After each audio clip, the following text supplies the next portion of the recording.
What up, what up? Welcome back to our YouTube channel. It's your girl, Juby. Just kidding. Hope y'all had a fantabulous Wednesday. Not too much going on today. My first week at my new job. Baby is actually just left the house. She's headed to Walgreens to pick up a prescription because she's been having some issues with her eyes, with one eye, due to irritation from her contacts. So she's going to take care of that. We'll be back shortly. But in the meantime, in between time, y'all got Big Dog. So, like I said, we're trying to maintain / keep this Wifey Wednesday rolling with different things to talk about, different topics. And excuse how I look, y'all. When I get home, I start taking clothes off. So apologies on my attire. I did have on a polo shirt earlier today. But nonetheless, we have dinner started / going. Baby makes some bomb ass ranch chicken wings. So basically, she pre-seasons them with some regular household blends, and then there's this Hidden Valley or ranch, any type of ranch packet, basically. Toss them in those, throw them in the air fryer, about 40 minutes total. And it's some bomb wings, bro. Like, yeah, it's probably my top 5 favorite meals that she normally cooks. And she's a great cook. So, yeah, I guess I can give a snippet since Baby has already done so. Maybe I can give a little snippet for abbreviated version of my coming out story, since she's already done so in the car. Let me move this around just a little bit so y'all can see. So basically, I was one of those persons or people that knew at a fairly early age that I liked girls, same sex, whatever you want to call it. But I also had boyfriends growing up, high school, middle school, but I was still tomboyish, which is weird because all the athletes, most of my boyfriends that I've had in high school were male athletes, and cute too, might I add. They were like cutie pies, very sweet, very manable. But it's crazy because I always rock with the fellas, like, wasn't pressured, like, well respected, like they didn't try no crazy stuff. You know, if I set a boundary, that was it. You know, that's it, that's all type thing. But I've always been a tomboy. Like, you can ask any of my close friends, family.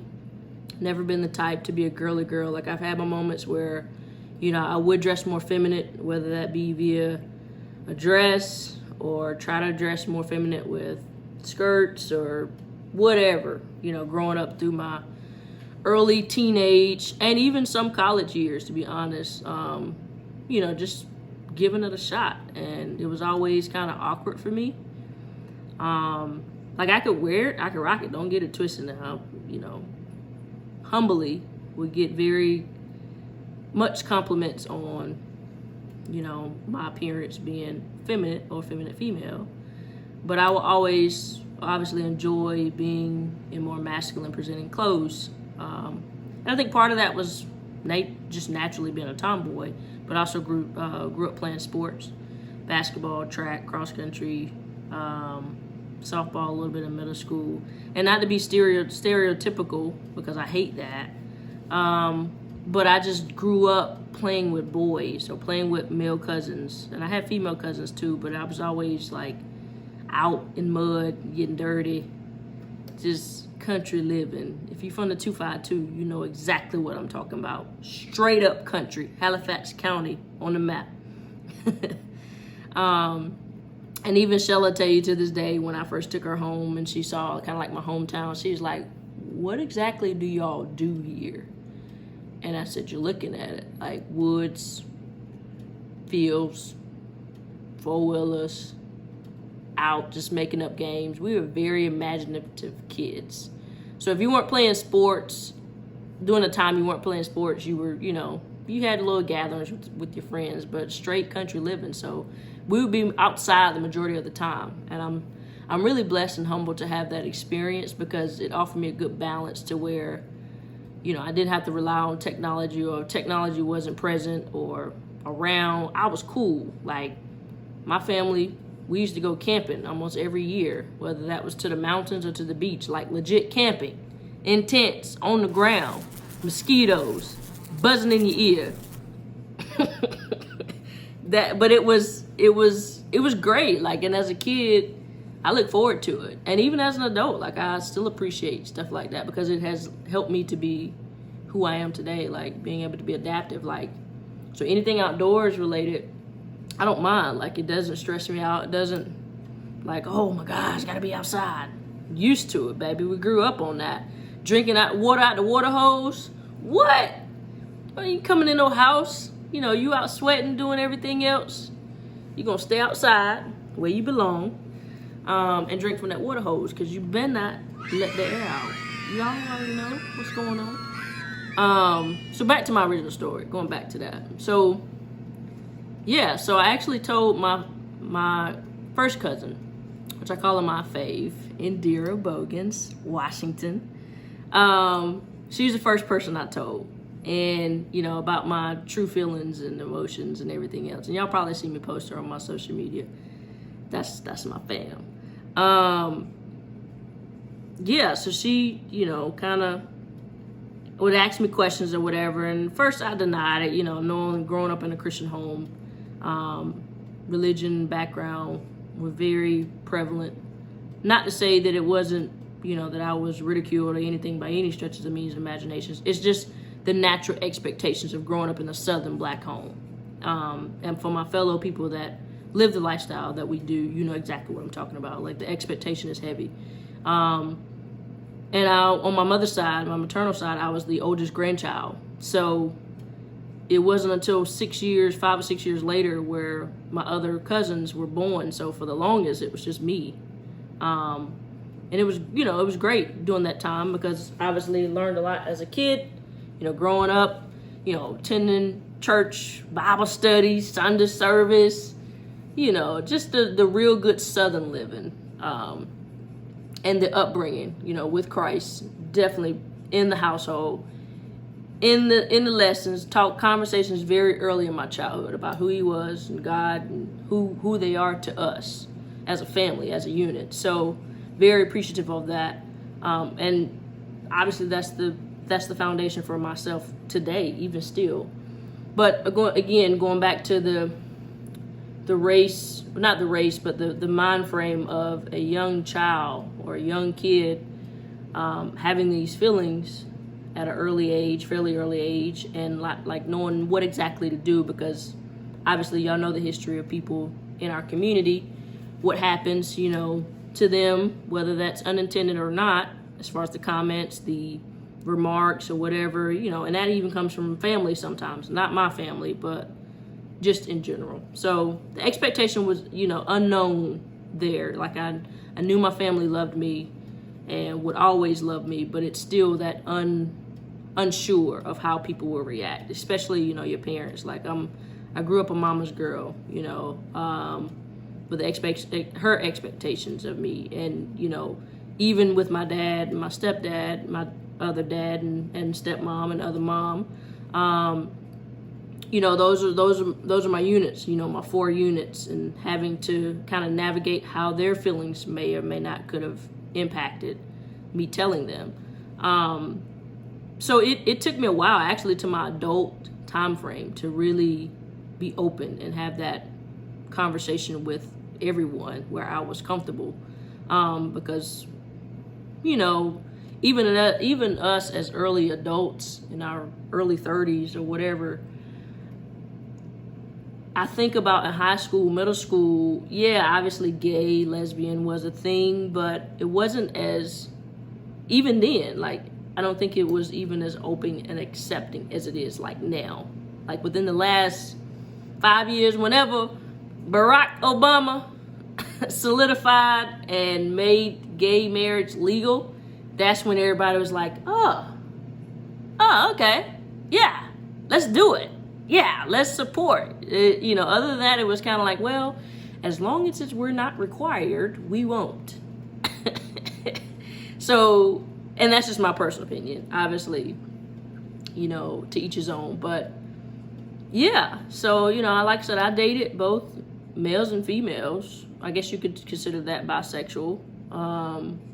Up until my high school year, and then in college, it was up until my high school years, and then in college, it was all females from that point on. So yeah, that's kind of how I came out. And then, of course, gradually telling friends, family, extended family, you know, other than immediate family. And it was just kind of one of those conversations where I intentionally had it with people at certain times. It just, you know, I didn't necessarily just throw everything out there at one time. Like, I gradually had either direct conversations with those that I loved and care about, kind of in a one-on-one type setting, or where it was just like, you know, at least a couple of people at one time. And when I say, y'all, we are truly blessed because everybody loves us. And I don't take that for granted. Not one bit. Because there are oftentimes so many people where their situations are different. And being support or not supported is one thing, but when you're kind of shunned upon, or you have issues where you can't even come to family dinners, or let alone come in the house with or without your significant other, that's heavy. And as much as Shell and I both love our families, and our families love us, I can't even fathom, like I can't even process mentally what that would do to me, if that were the case, or if that were my case, my situation. So to the young people or adults who may not even have reached that point of telling their family out of fear, my advice to you is do it. Do it anyway. Live your truth. You know, because we learned at a later age in life that it was okay. And you realize that how different your life could have been in a split seam of a second if you had made the decision earlier. So you'll toggle with that every now and then and say, well, dang, you know, life is good now. I've said what I need to say. I feel better.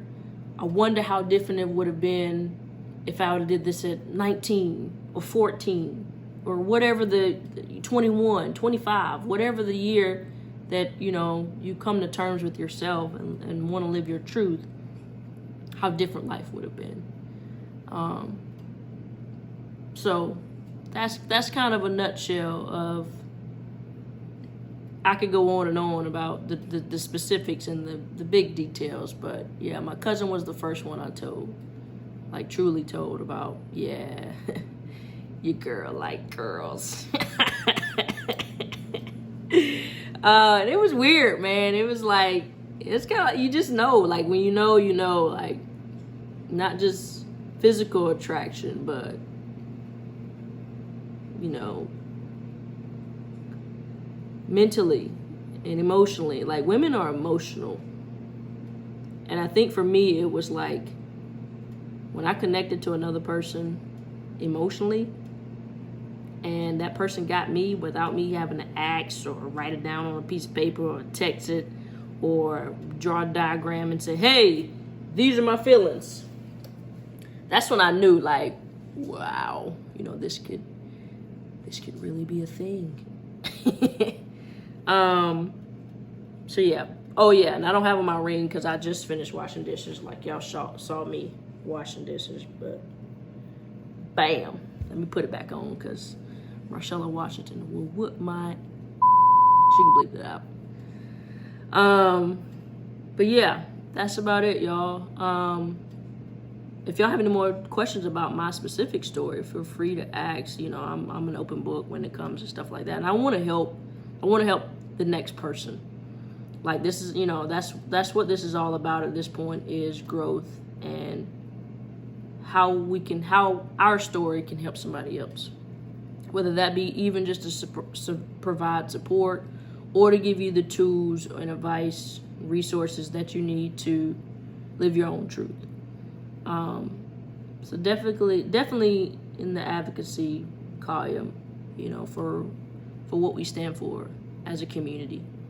So, and there are a lot of challenges that Shell and I will continue to face, even though obviously we are legally married, and we'll look to have a family, but that's its own category. You know, same-sex couples still have to go through loopholes, even down to insurance purposes, where, because we're a non-traditional family, some insurance companies won't support or, you know, cover the processes that require to become with child or to become pregnant. So guess what, folks? It's out of pocket for us. Yes.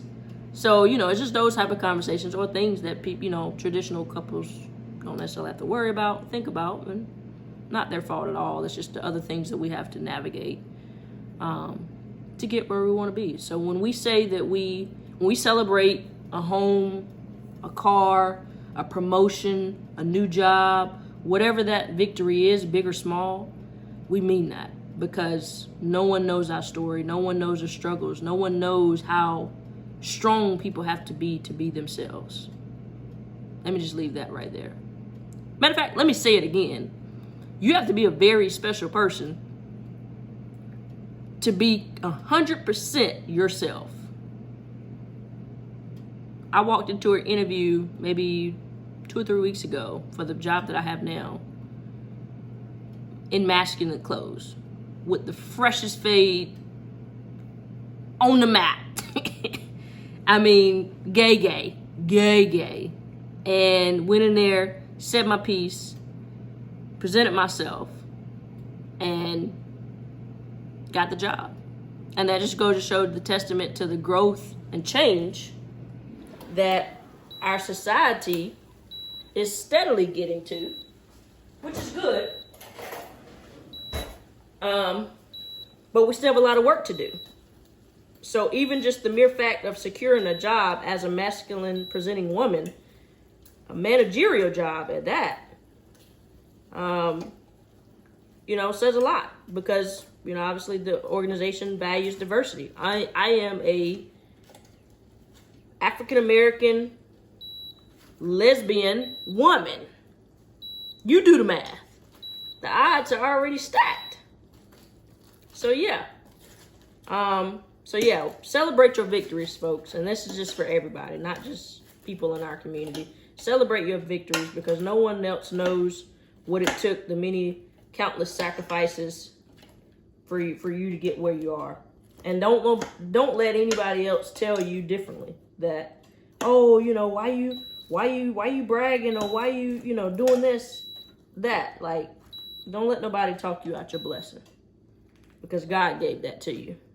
And it's your responsibility to give him thanks and to let everybody know what he did for you. Go look that up in the Bible. So yeah, we got these chicken wings going. Sorry about that. It's going. So yeah, that's my story, y'all. Peace.